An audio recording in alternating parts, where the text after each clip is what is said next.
Hey guys, what's going on? Welcome back to another video. If you can do me a huge favor, leave a like on this one before we get started. But of course, we've got a fixture to talk about, and that is Liverpool v Chelsea. It was at Anfield, so Chelsea were away. And yet again, Anthony Taylor, the centre of attention when it comes to a Chelsea fixture. It just always seems to be the case. And let's just go through the timeline of events during that game. So as you can see here, it ends 1-1. I'm sure you guys have seen it. 2-1, 21 minutes in, Kai Havertz gets a goal, a beautiful glancing backwards header that finds its way past Alisson into the top corner. A beautiful chance. Whether he was aiming for that or going for someone at the back post, couldn't care less. Beautiful goal. And Reece James gets the assist on that, which was very well done from him. Then a bit of, back and forth between Chelsea. It was a bit of an edgy, a tight game, but Chelsea probably doing better at that point.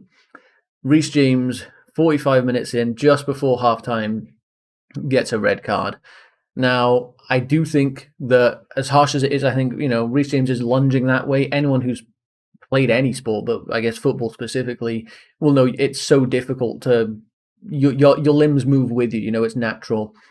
And I think, yes, it's probably harsh, but probably a deserved pen, because if that was Chelsea down the other end and they blocked it with their arm, I would personally be screaming for the penalty, of course, because I'm pretty sure it was going in. I don't know if it was going up, but probably going in, let's just say that.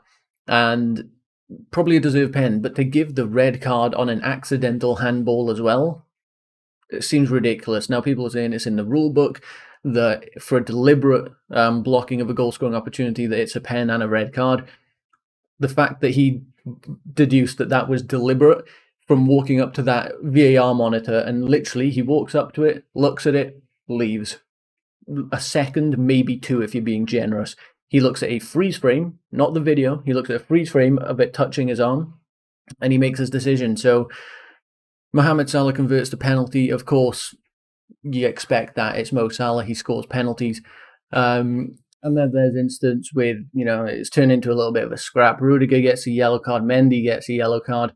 And we see it into halftime, and you're thinking, I was ready to turn the TV off. I did not want to watch that second half. I was so uninterested because the game had been ruined. It was a good, close game. Liverpool possibly would have scored, but to think that they didn't score with us down to 10 men, red card to Reece James, one of our key players, and they still didn't manage to score for a whole half.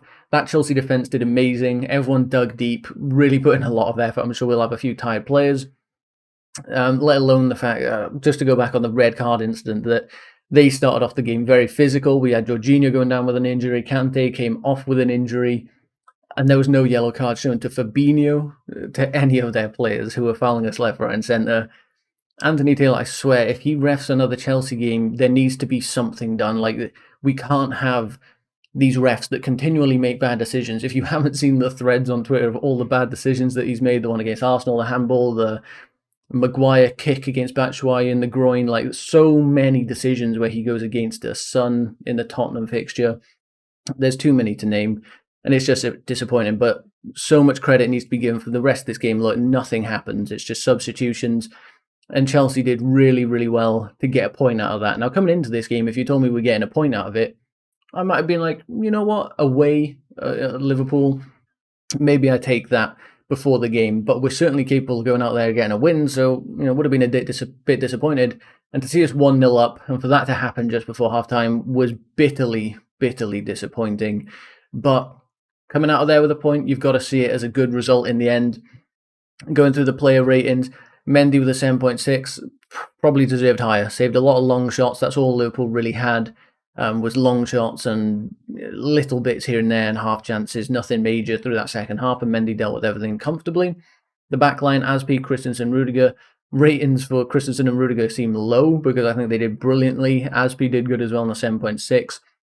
Alonso on a 6.8 had good moments. I would have preferred to see someone with pace on that wing-back slot because of the recovery speed that you need to get back and track Mo Salah is obviously going to be a problem, but he did well throughout that game. Reece James gets an assist for the goal, which obviously is brilliant. And then the red card, I don't hold any ill will against Reece James for that. That is a load of rubbish. Kante and Jorginho in the midfield did well. Both of them going down with a little injury and then Kante going off. So Kova came on, did well. Thiago Silva brought into the back line towards the end. Brilliant, did well there. Havertz and Mount had a quiet game. Second half was struggling. You could see that. Same can be said for Lukaku on a 6.5, but again, you can't judge them too harshly. We're down to 10 men. Your attackers are going to suffer for that, and that's just a sad reality. Havertz getting a 7.2, brilliant goal. So gutted that the game was ruined by the ref and he had to come off at half time so that we could get a bit of structure in that defence and prepare for the onslaught that was going to come. And then Chalobah coming off the bench, 6.4, didn't really have much to do, bit of a time wasting move and just freshened up the legs in the midfield. So overall, of course, I'm disappointed with that one. Looking at the stats, they had 23 shots, 6 on target, 65% of the ball. You'd look at that and you'd say they deserved the win. You absolutely would.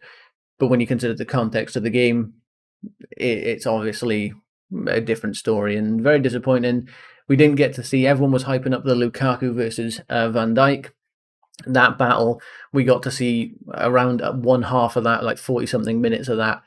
And that's where it died. We didn't get to see if Lukaku, towards the second half, Van Dijk getting tired, would be able to, run him down the wings and stuff.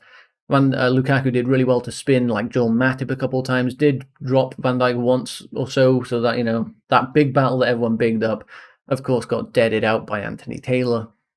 So, message to Anthony Taylor, please never ref a Chelsea game again. I don't want to see you on a pitch anywhere near us again, and just leave us alone, please. Just, God alive, leave us alone. So, let me know what you guys thought of that game down in the comment section down below. Leave a like on the video to try and cheer me up from that because I'm distraught.